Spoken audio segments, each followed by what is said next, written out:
नंदुरबार जिल्ह्यात विदारक परिस्थिती, चक्क गर्भवती महिलेच्या प्रसूतीसाठी पुराच्या पाण्यातून जीवघेणा प्रवास। दुर्गम भागातील आदिवासींच्या नशिबी बांबुलन्स शासकीय रुग्णवाहिकेचा थांग पत्ताच नाही। जाहिरातीत मात्र लाखोंचा खर्च दाखवायचा, मात्र प्रत्यक्षात मात्र विदारक परिस्थिती।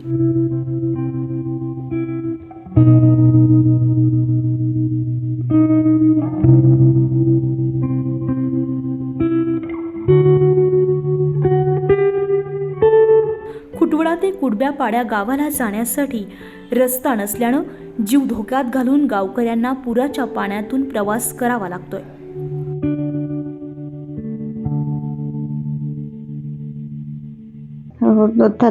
झुली करून रात्री 12 वाजता होलं दुकान 12 वाजता त्या खोटवड्या असतात दिल्ली 9 वाजता एम्बुलन्स गाड़ी ना हुए भाई एम्बुलन्स भी नहीं जुड़ी गाड़ी नहीं जुळत अखरोट तो खराब ची गाडी नाही होतला पण तो उतर नदी में जुली करीन लाव्या तो चाहरो ने खूप मोठं पाणी सके चाहरी जी जाय जी न जातली से मोकली ते नंदे बुडा रखलो नहीं हजे तहले काय करे ना का वाट भी का 3 वागे जाते भी बोल सोमलो यहाँ व्यक्ति भी काय न दोन किनोर देखो भी बोल चढ़ी जाऊन गाड़ी नहीं रस्तून कार कोता जायचे कोणता जुली करून गेला म्हणते काय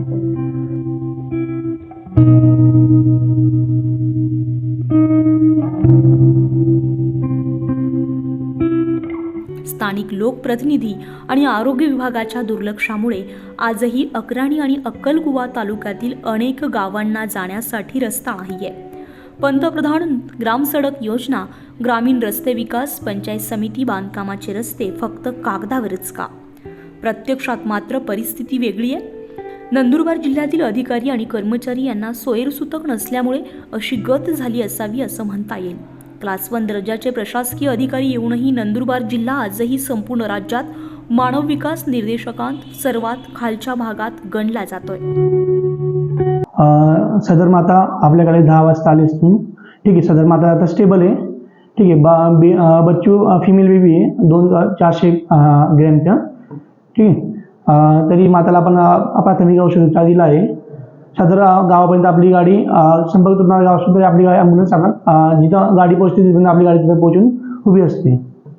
सर पेशंटचं म्हणणं आहे की गाडी तिथपर्यंत आलीच नाही, त्यामुळे आम्हाला प्रायव्हेट गाडी करावी लागली। आपलं कसं आहे बघा, त्या दिवशी 2 डीलर असून सदर गाडी त्रिशूल गेली असून आपण प्रायव्हेट गाडींच्या त्यांना पैसे देतो की तुम्ही प्रायव्हेट गाडी करून आपल्या पेशंटपर्यंत पोहोचू शकतात असं। यांची जशी जी डिलिव्हरीची तारीख असते आधी यांना सांगितली असते आणि त्याच्या अगोदरच ऍडमिट करावं बा, पण तसं काही झालेलं नाही। आपण सदर व्यक्तीला आपली आशा जेव्हा कळवते की तुमची डिलिव्हरी तारीख जेव्हा तुम्ही या, तर सदर व्यक्ती आपण कळून सुद्धा सदर व्यक्ती येण्यास नकार देतो, त्यामुळे ते लेट होतं असं।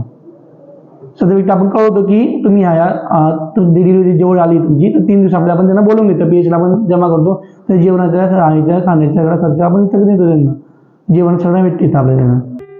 निर्देशकांत सुधारणा घडवून आणण्याची जबाबदारी सरकारी बांबूंची असून गलेलठ्ठ पगार घ्यायची कामे फक्त कागदावरच करून भ्रष्टाचार करत खिसे भरायची आणि जिल्ह्यातून अमाप काळी कमाई करून परागंदा व्हायचं, बस एवढंच काम राहिलंय। जनता जनार्दनला वाऱ्यावर सोडतात। अत्यंत विदारक परिस्थिती नंदुरबार जिल्ह्याची झाली असून लाखोंचा निधी खर्च कुठे होतो हाच प्रश्न सामान्य नागरिकांना सतावत असतो। धडगाव तालुक्यातील अशा घटना मनाला चटके लावून जात आहे। स्वातंत्र्यानंतरही आदिवासींना पारतंत्र्यात दिवस काढावे लागत असल्याची खंत शून्य नागरिकांच्या मनात निर्माण होते।